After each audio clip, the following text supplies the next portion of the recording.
We can get there.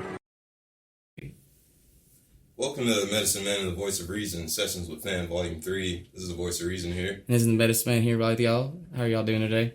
We got Eldre in here today. We got the vocalist and guitarist, Hunter. And we also got guitarist, Kevin, in. What's up, guys? How's it going? Really glad you guys came through, for real, man. Yeah, it's good to have another set of musicians on here, man. It's actually taking it seriously. It's going to be nice to have a conversation today. Yeah, these are some hardcore motherfuckers in here, man. Why don't y'all tell us a little more? Yeah, tell us about what do y'all do? I'm Hunter. I play guitar, write songs, do vocals for the band. Essentially I got into black metal when I was probably around 14 or 15 and drawn to the whole rebellious nature of the scene. Yeah. Because it's really everything, like, it's more not that it's all death and Satan, blah, blah, blah. It's more that it makes a statement against what's going on. Yeah, I think it plays as like an adversary against humanity. Yeah. It's kind of disrupts the system to what people are used to. I think it's a good way to put it. It's like embracing the epitome of freedom. You know, the freedom to be something that everyone else is not. Everyone else is afraid to be, or they've been taught to be afraid, or whatever, and we embrace that, and there's something very liberating about it. I would have to agree with that, because, I do EDM music, and a lot of people are very, taken aback by EDM music. They don't know how to do it and know how to take it, and so it's nice to introduce people to something that changes the status quo to what they think is good or what could be good music, and really introduces them to just a culture that they're not used to. Like we all kind of live this kind of in these subcultures of each little music scene, and it's an enjoyment because you get people that really enjoy what you do, and you also get to introduce people to something they never thought they'd ever see or be a part of. Certainly, yeah, and I think what y'all do, y'all have done a very good job of doing that, because I've seen y'all just got off of a tour, didn't y'all? Yeah, we did a last tour through October and November across the East Coast and southern region of the United States. It was our first large tour, and it went really well. How many shows did y'all do on that? 13. That's a pretty good tour, too. How many, was it a 2 week or like a month? Or I believe it was 13 days. 13 days, so y'all were on that grind. Mm-hmm. Y'all were grinding them out. That's for certain. I remember seeing y'all posting about that tour, man. I was like, damn, these guys done really made it right now. Yeah, because that's all over the Southeast. It takes a lot of work. People really don't even realize how much work it is to be in a new venue every night and be sound checked, set up, ready to play a good set every weekend. I couldn't imagine every day. It's because a lot of you can step into places that you would think would have these great setups and know what they were doing, and sometimes they just don't. Oh, absolutely yeah, not. We had our own little ordeals with that recently. Yeah, we've had, it's never good. And that's like when I was it was amazing. You show up to even at Brewski's, he was so taken aback. They do so many things, and they're so. He was telling me that some of these big bands that come in there and play shows every weekend still have to be told how to set stuff up right and plug stuff in and things like that. So especially when you're playing with other people, it's hard to coordinate the logistics of getting a show to happen every day. It's a lot of work, man. Guys, you can catch Medicine Man and the Voice of Reason up there again on the 30th of this month. Yeah, man, it's going to be a good show. Friday night. We actually got that confirmation about an hour ago. It was a pretty exciting phone call. It's hot news, man. Hot news. Yeah. Be there. Be there or be square. For sure. Yeah. So, tell us about your show. What's a show like for y'all?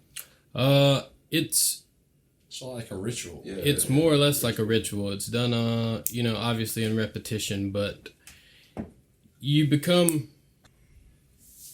obviously, I don't feel like my personal life is connected to who I am when performing. It's a persona. Almost, like a...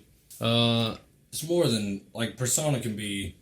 Like, you can think persona and be like, oh, I'm this It's person. an alter ego. Yeah, it's like, sure. I'm this person when I go to work or whatever. And that can be a persona, but I think this is I don't know, it's a little deeper. It's like there's something like an animal type, like a very... Not animal, but I guess primitive... type energy. I know exactly what you feel. That's within you, and that becomes front seat. Yeah, it gives you a place to really come out and let who you really are deep down out in the public eye. For sure, the entire show. I personally say I've seen a couple of your guys' shows, man, and I can see it whenever you guys are performing because I know you both personally, and I can see the intensity of your expression when you guys are on the stage, man. And it's a beautiful thing, dude. Like, it's very rare to see somebody that is actually passionate about what they're doing up there, regardless of what it is. It could be you could be up there baiting on pots and pans, but real passion is like very hard to come by. Definitely, we try to set an entire atmosphere with the live show, apart from other people that we've seen, other acts. As you know, we do the whole corpse paint. Inverted crosses that light on fire. Tons of fog. Because y'all do full face paint and everything when y'all on stage. Yeah. Bones, animal parts. Yeah. So I thought about asking if you guys would repaint your face for this, but I figured that'd be too much. How long does it take to get in that I can't even makeup? see you guys. It used to, like, when we first started doing it. Because y'all have a makeup person at this point? No. No, y'all still do it yourselves? We've never had. No. Okay. At the beginning, like our very first show, it was real laid back, and we had a lot of time to prepare. There was only 2 acts, and we had all night to play, And, from that experience to, like, the tour, for example, it's, you got X amount of minutes to play. The set's going to take, like, just the songs are going to take up most of that, so you got to fucking rush. You know? It's all nonstop. It's very hectic. A lot of people don't realize how hectic it is once you get there. Insane. It's an insane It is. That rush. is something that has still surprises me to this day, because before I was in a band that toured and did shows out of state, I thought, it'll be cool to tour because we'll get to hang out in these other cities, and there is no hanging out. No, By the time you get there, you set up, sound check. ass. We generally have no time to put on. Oh no! Makeup. We actually played a show at the tavern. This was early on in the Eldre days, but our bass player was working that day, and he literally got off in time to. He didn't change clothes. He was in his work clothes. He had time to like Get there. get home and get in his vehicle and like come to the tavern, change in the bathroom and do his chord. He wasn't there for sound check. Like I sound checked his bass and everything. Yeah. It just becomes one of those things where it's like. Of course, you'd like to fucking spend time, but you don't have the time. Yeah, you're just getting it done. Yeah, I feel like, and the fact that y'all take the time to do that and make sure it's all still done right and that you still have that image and you're still making sure it's very impressive because it takes a lot of coordination and a lot of dedication to make something like that happen every show. Because that's something I was getting to do in bigger venues. It's really hard to make sure you do everything the way, not necessarily perfect, but in some way that it's going to be enjoyable for everybody there. And so if you get too focused on making everything perfect, you can get kind of lost in it. Or if it's not enjoyable, it's definitely memorable. Yeah, you don't want them to ever forget about it. Yeah.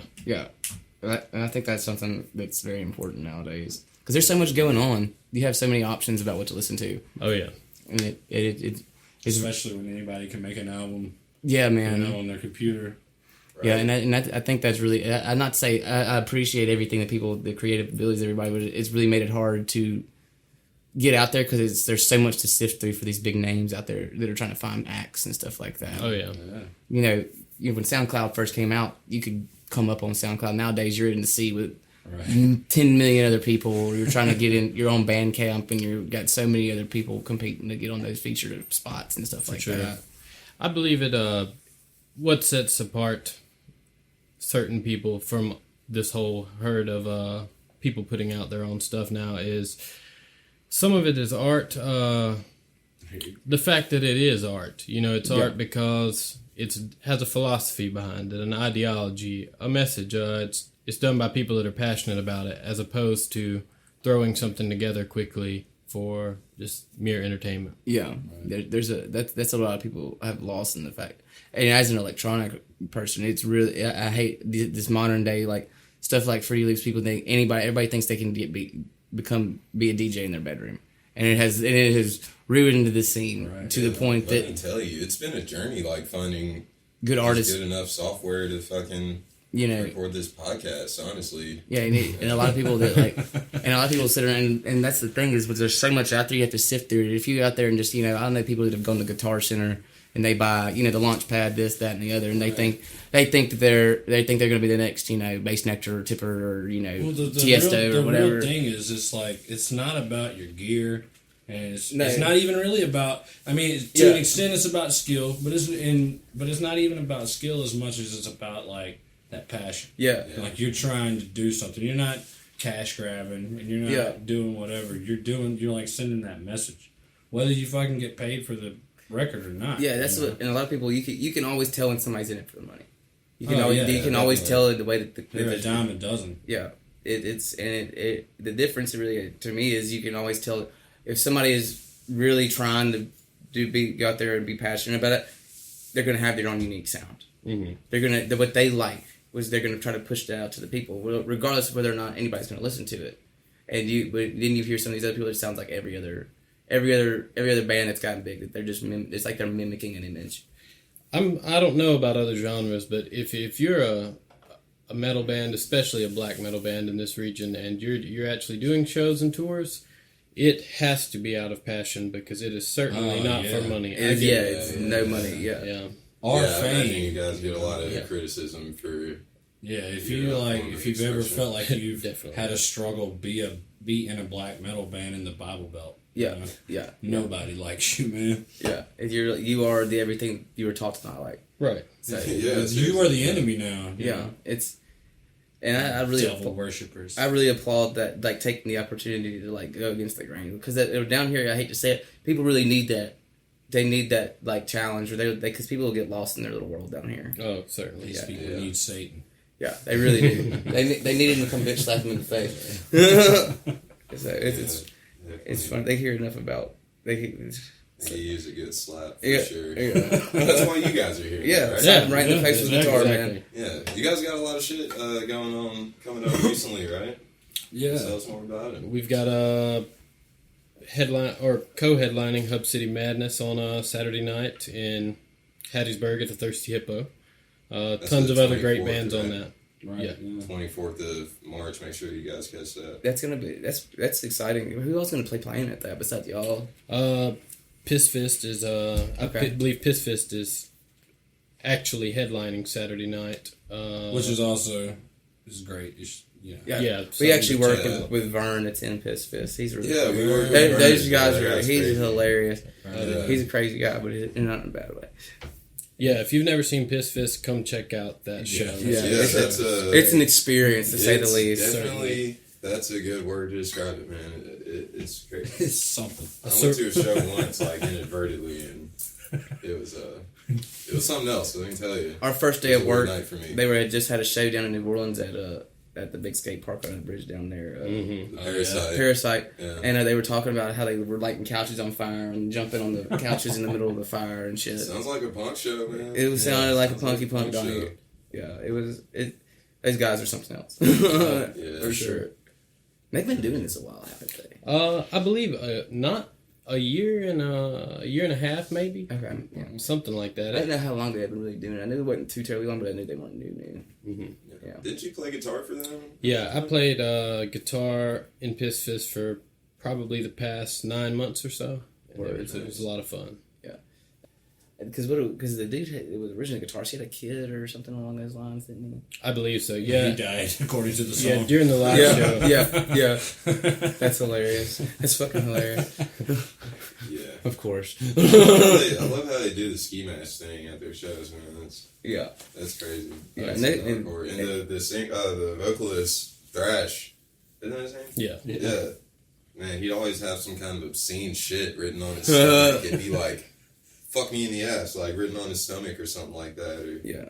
Or like, "I like hairy balls." They're very in your Something along face. those lines. They're trying to be as in your face as possible. There to offend, yes. Yeah, it was definitely. When I was at that show, man, I was I won't even tell you guys how many beers I drank that night, on top of other things, and it was so loud, dude. I ended up sitting out on the porch for like 30 minutes. Like, I'm not even kidding, dude. Yeah. It was good though. The skater in me like secretly loves punk rock music, so Anything against the grain. yeah. So, what is y'all's opinion of the music industry right now? Because it has been, in my opinion, I feel like there's a lot of crap going on right now that's very... I think it's probably overpopulated as fuck.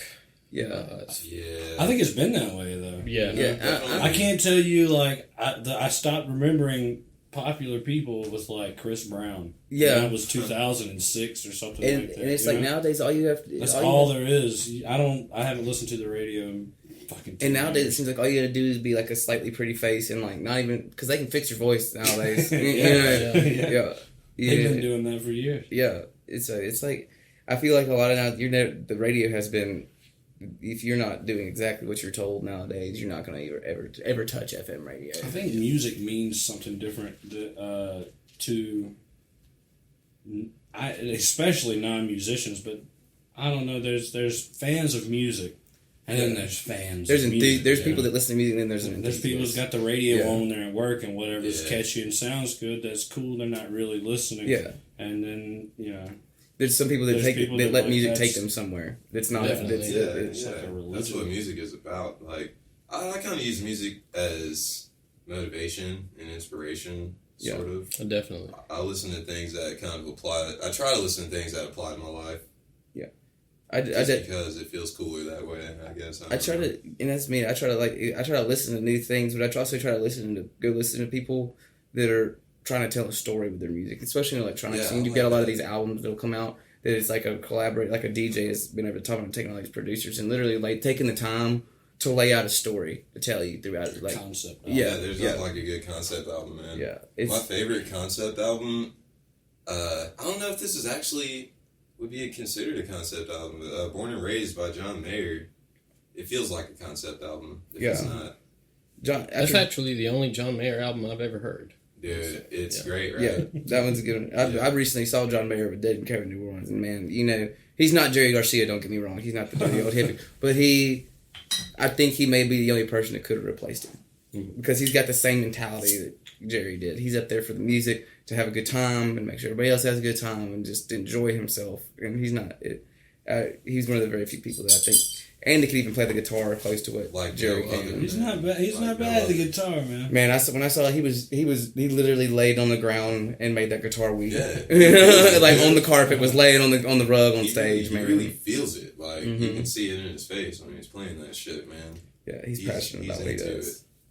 I And love it. And if you nowadays he sings pretty much all those parts too, because Bob Ware can't really sing. Oh, he anymore. sings Bob Ware's parts. A lot of too? not all of them, but like they really needed somebody to sing, that they want somebody to sound good and sing. John Mayer sings most of the lyrics. It'd be nice to hear him sing "Box of Rain." He did. That's a good one. Yeah, I think Phil Lesh sang that one, right?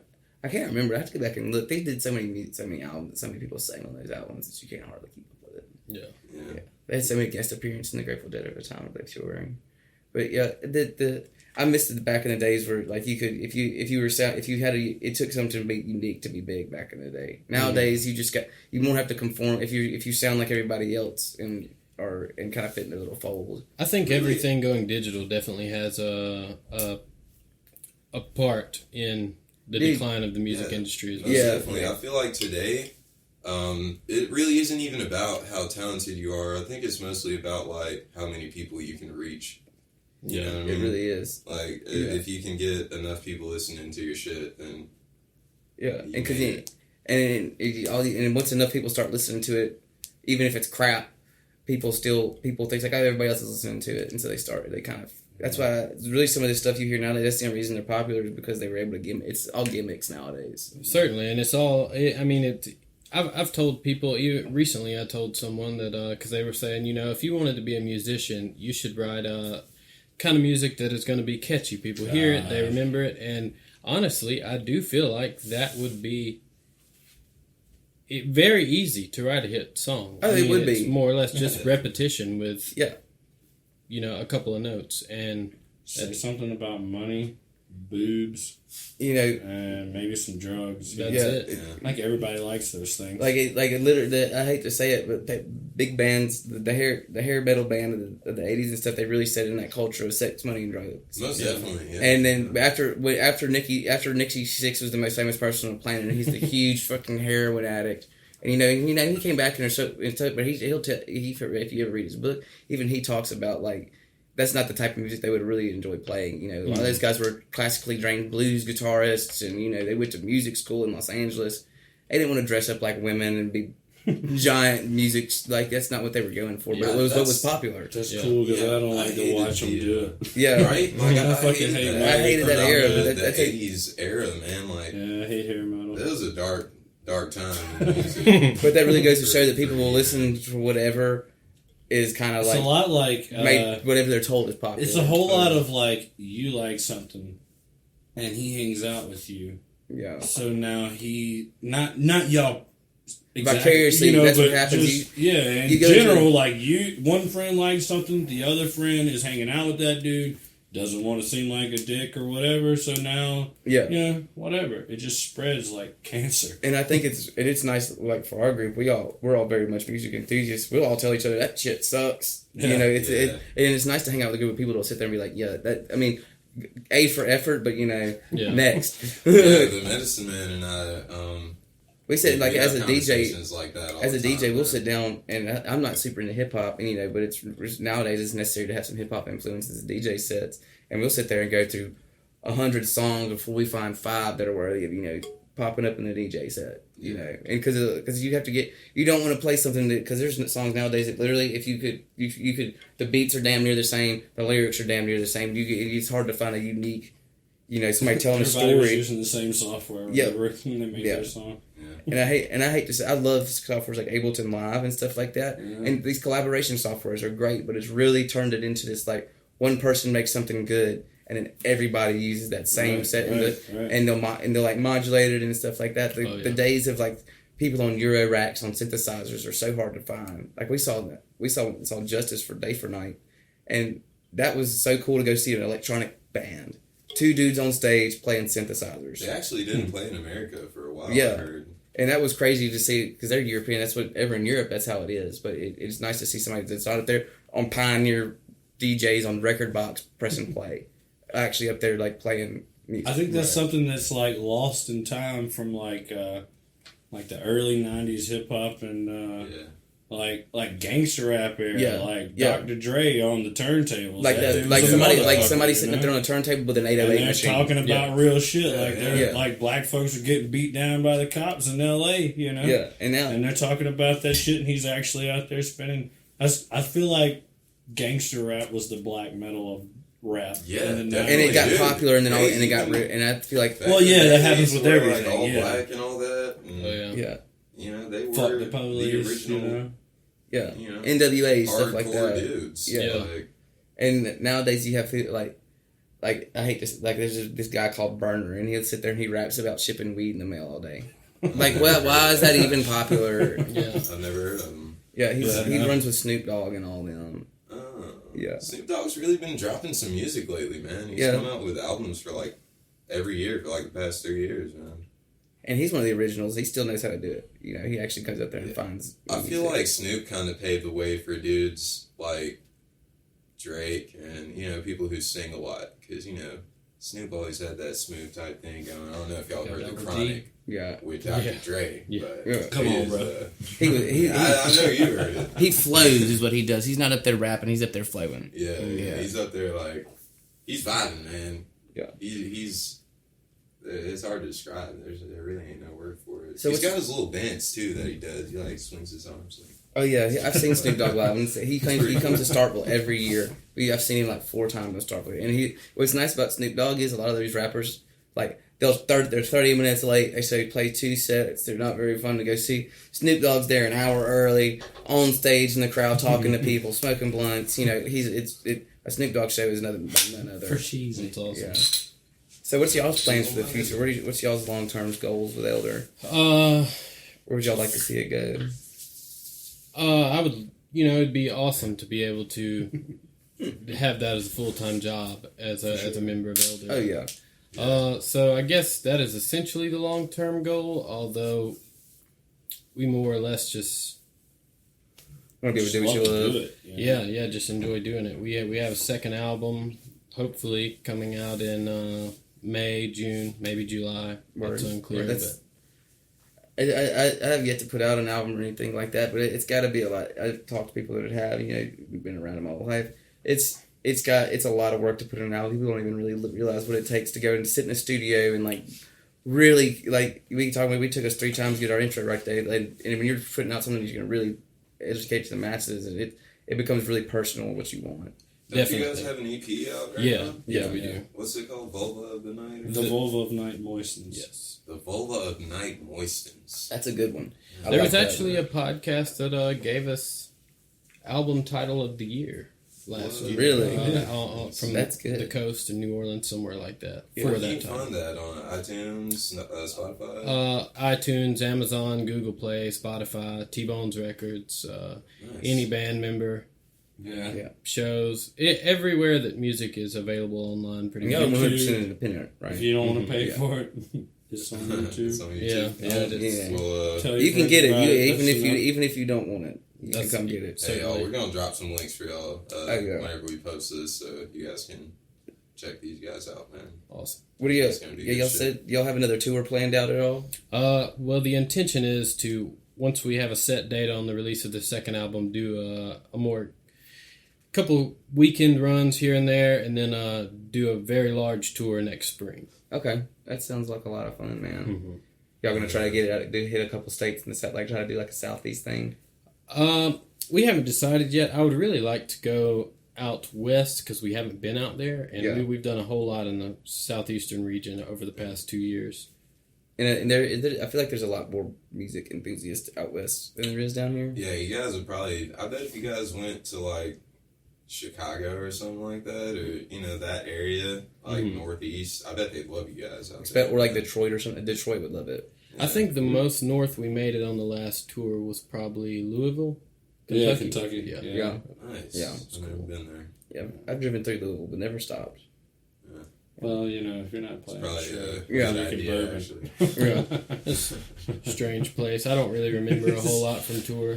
Yeah. I know we drink did a it. lot. It was a whirlwind. Yeah. Dude, y'all got any crazy stories from tour you want to tell us? Quite. Oh yeah. Don't hold back, man. Yeah, We're but not it's- censored here. So. I got kicked out of 2 strip clubs in 2 consecutive nights while on tour. Oh, Damn, boy. You must elaborate. The second night's not as good of a story, but I will tell it. The first night, Yeah, I was about to say the guy that. the road home. Yeah. Yeah. So the first night, we had a guy, actually Adam from Piss Piss, filled in on bass for us on this tour. And so Adam and I decided to go to the strip club. We finished our show in Beaumont. It was Houston, Houston? Texas. And we finished our show there, and we're on our way back to the hotel, and it's unusually early. And there's like a strip club that's like a mile from the hotel. So, and I was driving the whole time. It was like me and Adam in the front, so we just drop everybody else off at the hotel and fucking straight on back to the strip club. And it was one of those like fully nude, but they don't serve booze, so you got to bring your own booze, which was fine because we had a handle of bourbon in the truck with us. And so we get in there and we get really drunk. And so these very attractive Hispanic ladies dancing and shit. My card stops working, my debit card. Like, I just went in there with like $5 because we're on tour, we're broke as shit. Yeah. But, a couple of drinks of bourbon, I think I have money that I can throw at this, nice Hispanic lady. So I go swipe my card, and it doesn't work at the ATM in their place. But then she comes up and she's like, this one's been fucking up. Go to this other place, whatever. Long story short, I go to this other place. I lose my card there somehow. So, like, Lord. the whole band, we're all there. All together, there's 5 of us in the vehicle together. So all 5 of us, until somebody can make it out to Houston the next day to meet us with the other card on my account, we literally have $50 across all 5 members. Oh, shit. So I turn around. I've already made arrangements for the money to be coming the next day, and I go meet Hunter back at the hotel, and I get only $50 the band has, right? And I go back to the strip club, and anyway, so I'm throwing ones and shit at this chick now. I'm finally back. I'm finally doing what I had planned to do in the beginning. I'm throwing away our only money at this stripper, but I'm being very cognizant about it. Like, this is all we got until tomorrow. In case something happens, I can't spend all this I'm money. gonna say like 20. So, I go to drop this 1 in this chick's waistband, and I realize it's actually a 10. Ooh, yeah, it's And, like, so, like, I come immediately back with another one and just, like, swap them out, and I got kicked out for taking money from the strippers. Oh my god! Yeah, which is not a big deal, you know. Got you $10 back though. They were right. They probably should have kicked me out, but then we gave this random ass dude a ride home, like 6 a.m. from the strip club. Where was this again? This was in Houston. I had the U-Haul and all our gear in tow. I think the entire time Adam was telling this guy He was gonna fuck him and leave him on the highway somewhere. Oh my god! Just Y'all were like- just like getting in there. Like this dude was he was ready to get Hispanic. out. Well, he was Hispanic too, and like I've got my pistol. Like he saw it. Like my pistol is like right next to me, and Adam the whole time like is dropping these like pseudo like he might be part of the Klan, but he might not be. But if you don't know the guy, you don't know. And so this dude was scared to death that we was fixing to get raped and left on the side of the highway in Houston. And then we but not me. Obviously we didn't. We dropped him off, and then we got back to the hotel and we left anyway. So fast forward to the next morning, we leave. The dude fucking left his phone in the truck. Oh shit! I think it's still in my house, or the battery is anyway. Oh wow. He probably definitely didn't want to see y'all again. No, I'm sure not. The next night I got thrown out for writing on a wall in the bathroom. I got wrote Eldre on Man, they can have that one. the... That's probably so already a it's bunch not of as shit good of written a on story as the first night, you know. How'd they know it was you? I don't know, man. I guess it was because I was drawing like... I drew Eldre, like the little Eldre thing on the bathroom wall. I was taking a piss in there. Like a big inverted cross or whatever. And I was actually on my way out the door anyway. Like I was walking out of the strip club. And I always keep it sharp in case we have to sign something or whatever. Right. And that's what I had to draw on the wall. And this fucking bouncer's like, hey, man, you got a permanent marker on you? And yeah, man, you need it. I'm going to go clean my bathroom walls. And I'm thinking, I'm never going to fucking see you again. So, no, I didn't. I left. it is some of the things that you run into being in that scene in different cities every night is strange too. And I'm sure there are some Yes. people that take it a little too far. Oh, I bet. Don't you guys be having like ghost blood and shit and like Yeah, skulls? But there's some like y'all said, it's almost like an alias, and like y'all, it kind of it is you on It's a stage, but ritual. it's a ritual. It's like a Right, personality on stage. Some people probably eat, live, sleep, breathe, and shit that stuff out every day. yeah. Have you guys ever gotten kicked out of any venues? Yes, we've Yeah, actually absolutely. been banned from certain venues for the rotten blood. They don't They don't enjoy take that. kindly to that. It was actually a while after our first show in Hattiesburg before we could play in Hattiesburg again. for the same reason. For Yeah, the same reason. We were throwing out a song and a half into our set in Metairie. Metairie. Yeah. Owner just did not have that as soon as it happened. But No, the crowd got doused in blood, and I think we had been on like a 3 or 4 day little mini tour thing. So we, obviously we don't have a refrigerator in the car, so the blood by the 3rd or 4th day in the sun is nasty. pretty putrid. Dude, blood by the 6th hour. Yeah. It starts smelling pretty starts strong. to congeal and get thick. Right. Yeah, it's he flipped his shit, turned the sound not off fake immediately blood, though. mid song. What'd the crowd do? Was the crowd into it? Everyone was appalled because they didn't know what was They happening. were not ready. Yeah. There were like 2 people there besides the band and besides people with the band that were just like fucking crunk. Like they had never seen some shit like that, but that's why they liked it, Yeah. Whereas everybody else was a little appalled. They weren't expecting that. I We think they were actually- ready for some Tom Petty covers. We or got something. kicked out of that venue. The next day, we're headed to the next venue in Mobile, and we totaled the vehicle Yeah. in like an 11-car pileup. Actually, on, we the almost totaled it. I drove that vehicle here tonight, so Oh yeah, dude. I remember when that. I fucked that truck man. up. Yeah. That was Yep. bad. Hell yeah, man. But that made for a long weekend. Indeed, we actually got someone to pick us up, and we made it to the next show anyway after totaling. See, vehicle that's that that commitment right there. Dude, straight up, man. That's That's, that what I commitment. love about you guys. Like, you're really into it, dude. Yeah. Like, anybody else would have given up, like, oh, we're not even really making blah, blah, blah amount of money on this, so fuck it. I'm just going to go home. That's the difference right there. Not Eldre, man. Because y'all are probably like me. I got a day job to do too on most days. To take care of like. Yeah. But and this is like I would like we said earlier. It would love for it to pay for it, but that's not what it's about. Certainly. Yeah, more or less, most of my extra funds in his too go into pushing the band. You know, you definitely don't see any profit. By the way, you guys, Hunter actually does tattoos in Hattiesburg, man. And this man can do some work, son. Dude, if you like portraits, holler at Hunter. Dude, right this here, Pablo got tattoo on this one, on this voice reason over here. It'll make you think you're looking at the computer screen. He's all right, man. Hattiesburg tattoo. You know, you can't. Don't take our word for it. Go check his work out. Yeah, Man. Hattiesburg just go tattoo, check him out. It's on Hardy Street, right next to T-Bone's, in the University area of Hattiesburg. Make sure y'all check him out if you like getting tattoos. I'm telling you, you will not regret it. Yep.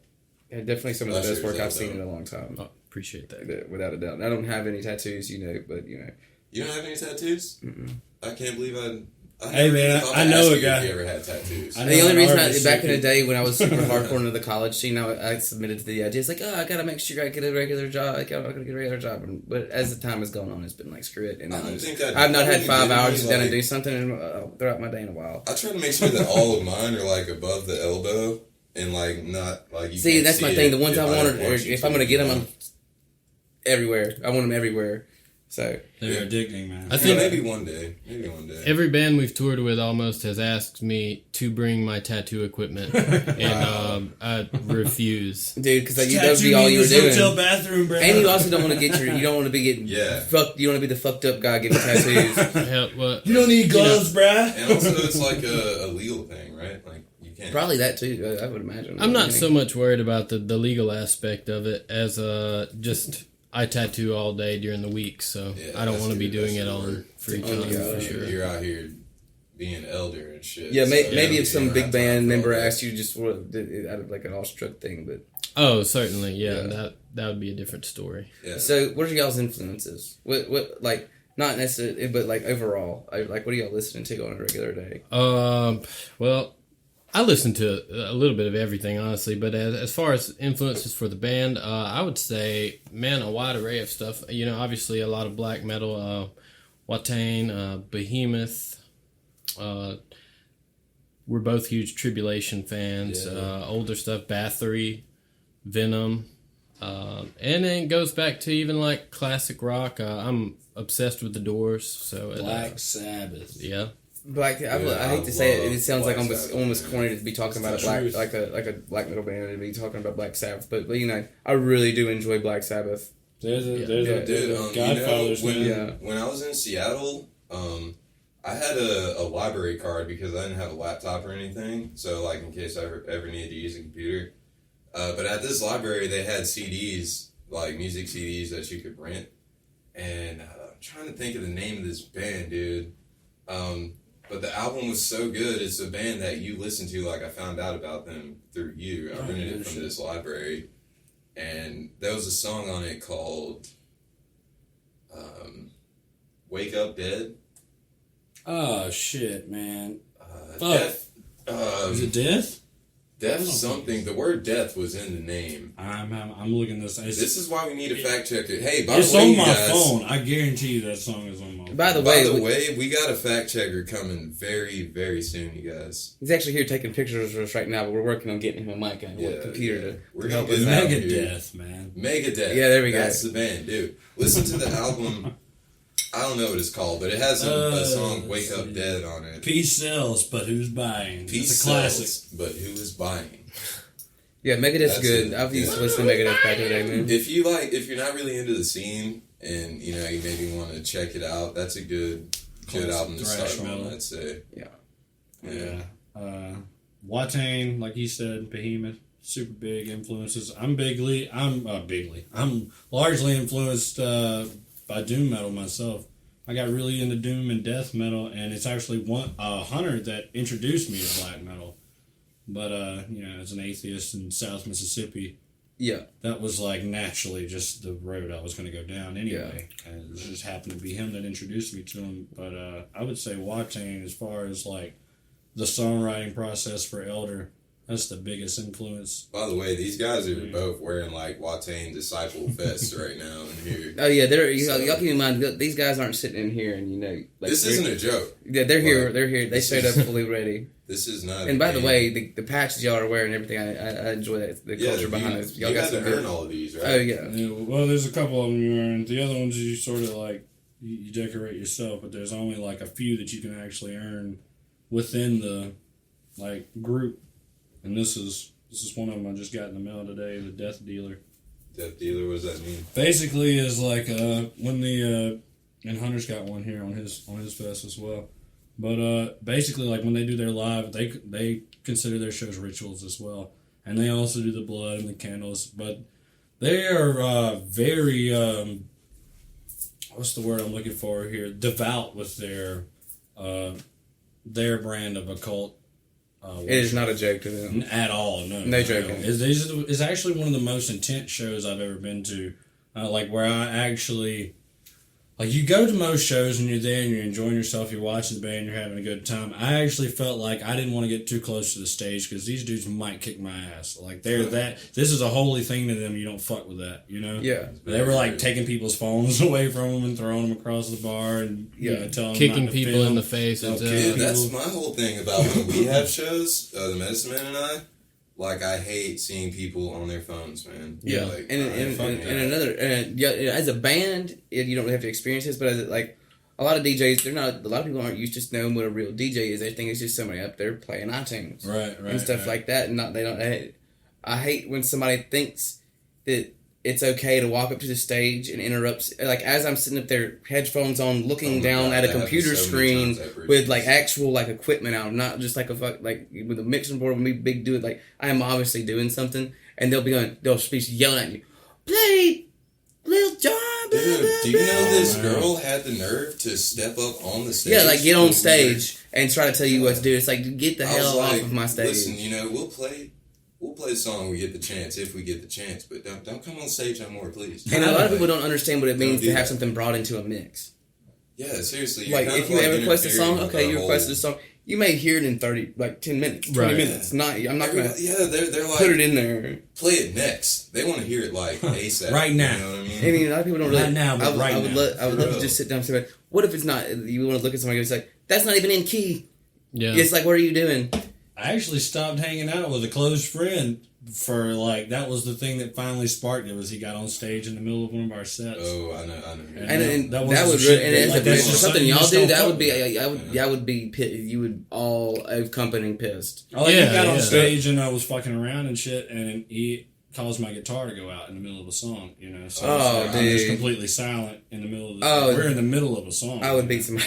I would probably hit him with a guitar. It wasn't good, man. But it is what it is. Speaking of Watain earlier, we're actually driving 6-7 hours on Friday to see them in Atlanta. Day before our set. Coming back the next day and going immediately to the venue to set up for our show. And see, that's what I like to hear from y'all, man. Yeah, and that's commitment to the scene, not just to to the scene, to the community itself. Y'all aren't just trying to be. I think that's what y'all aren't trying to profit from the community. Y'all are trying to be a part of it and project it. Right. I think it takes fans first. There's a reason that we're doing this is because somebody influenced us. Yeah, and it's almost like paying your respects. And that's me. We actually we had a little bit of a tiff with somebody earlier today, and you're sitting there trying to explain it. It's like the only reason is we have creative differences and stuff like that, and you don't want to.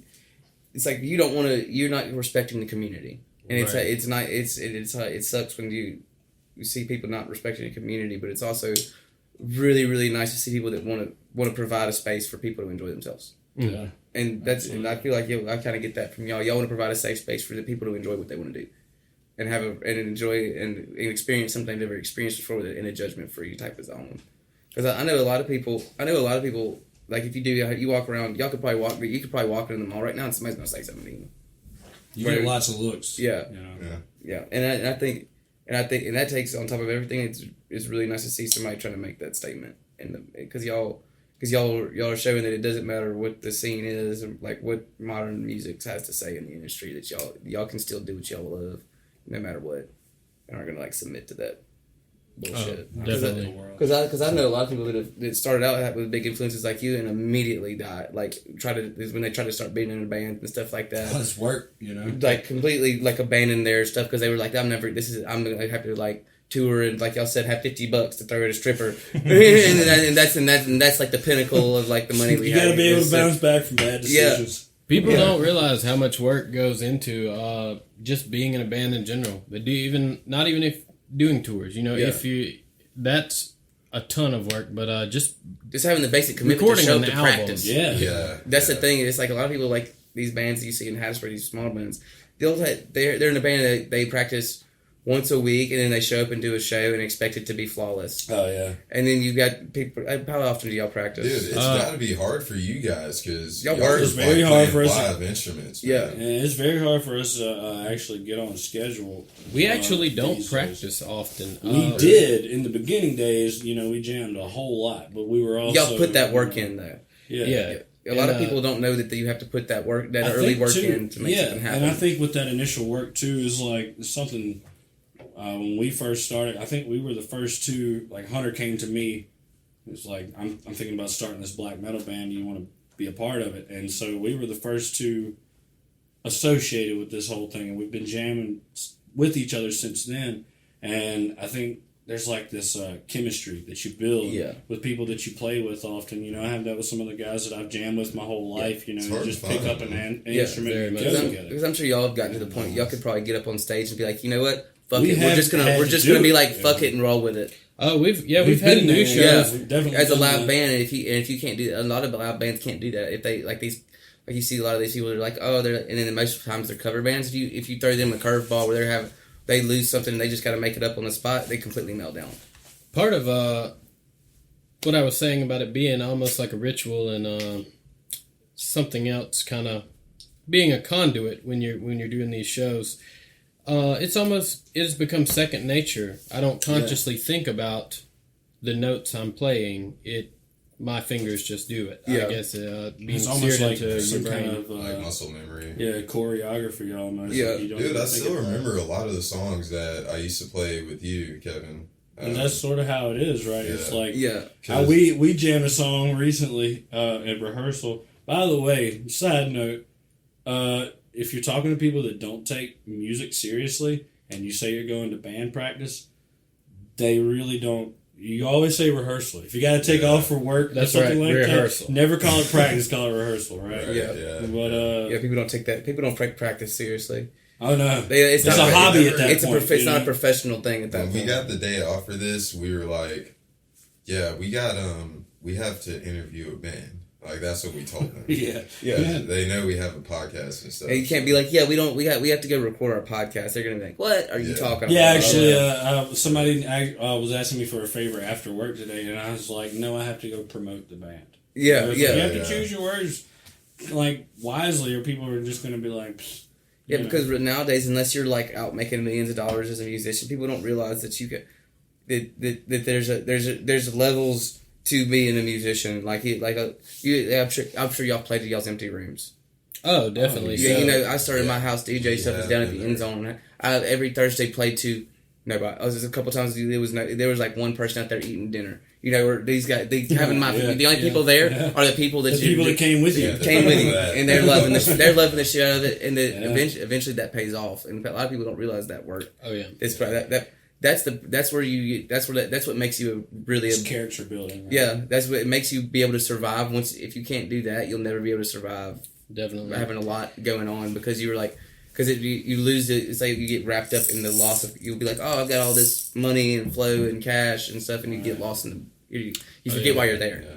Speaking of doing shows without much practice, I remember we had a 4-day run up to a black metal festival we were playing in South Carolina, and this was like our first, I guess, like mini tour.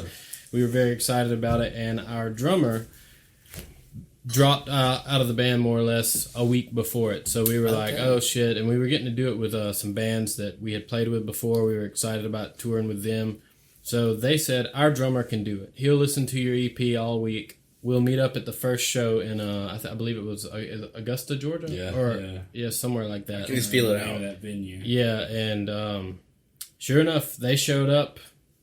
we did not even practice. He just knew the songs from listening to them, and we Like, played we the didn't show. even rehearse together because we didn't have a drummer here at home. Right. Yeah, and anybody that's never been in a live band or played music, you cannot play without the drummer. Yeah. Yeah, if you do, you're just fucking the around. foundation. Yeah, Heartbeat of the you can't band. have there. You can't do it.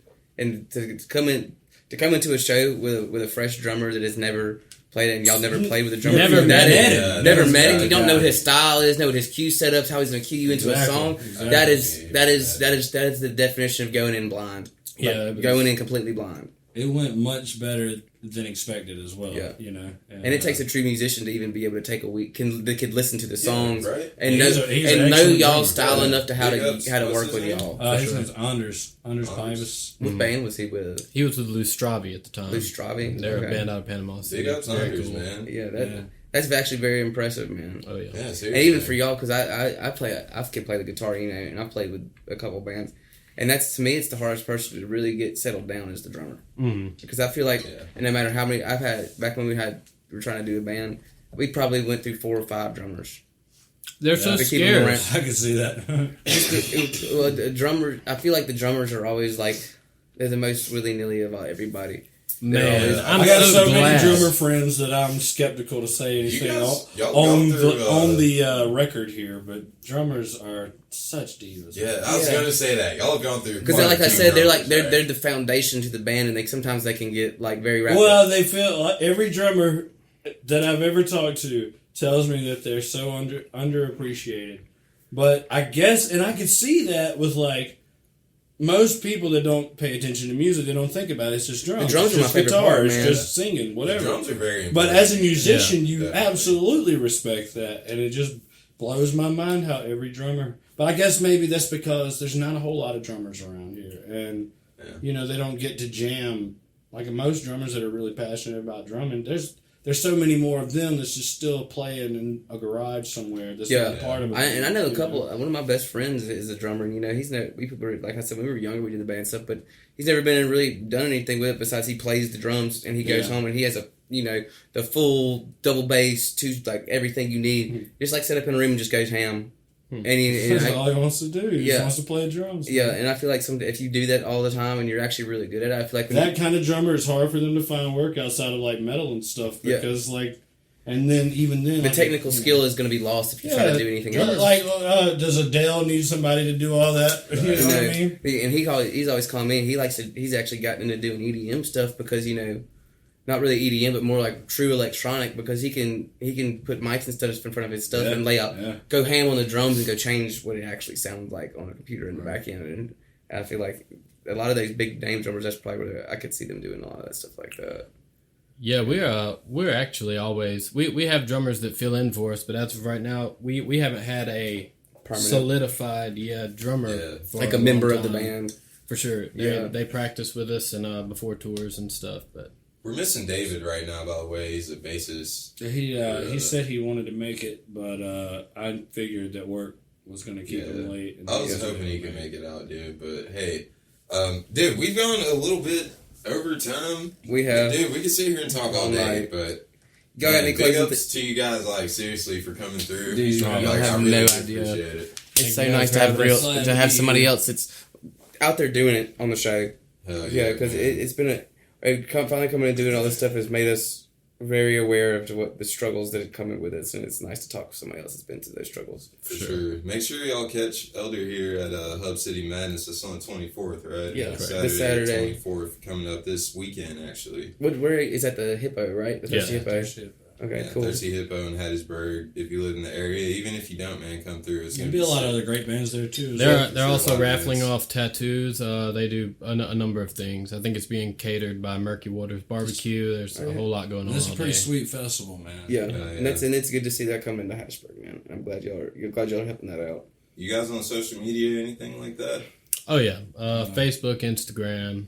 Do y'all does the band have their personal Facebook that they really interact with, or y'all? Yeah, They do. Yeah. Okay, both cool. Facebook What's the and Instagram? Eldre Official? Right? That's it. That Eldre Official. ELDRE. Yeah. ELDRE. Eldre, as some have been known to call. Yeah. Yeah. Make sure you check them out and catch the Medicine Man and myself at Brewski's on the 30th of March. You guys, that's Not this next Friday, but Friday after that, man. Yeah. It's gonna be so lit. And be watching out for the next weekly release of the episode. And Yeah, it's coming very, very soon, you guys. we'll catch y'all Got on the fact checker coming in the near future. Artwork, man. Yeah. It's gonna be a good. Stay tuned. The next 2 weeks are gonna be very exciting for the show. So y'all stay tuned. And it's been nice talking to y'all. This is Medicine Man, the voice of reason, signing off. Alright, look, I came out here, I give it 190%, you know what I'm saying? I came out here, me and my boys, we practiced all year, you know what I'm saying? Like, fucking all the time, we fucking in here, like, fucking, we practice all year, we train all year, you know what I'm saying? We give it 190%. Thank you, baby.